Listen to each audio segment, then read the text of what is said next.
Hi, I'm BJ Schrader and this is Wendell Young.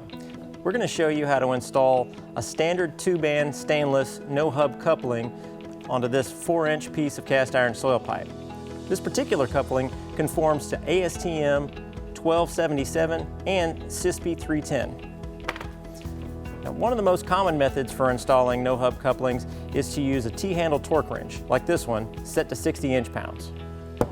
A much easier method, and the one that we're going to use, is to use this Milwaukee M12 cordless no-hub coupling drill driver.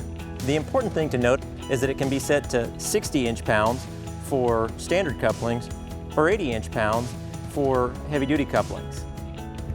Now, Wendell's assembled the pipe with the stainless steel shield at the bottom of the pipe, and he's folded down the gasket so that he can insert the fitting into the gasket.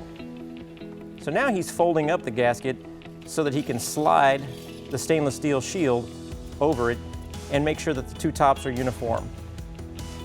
And now he's going to snug it up just a bit.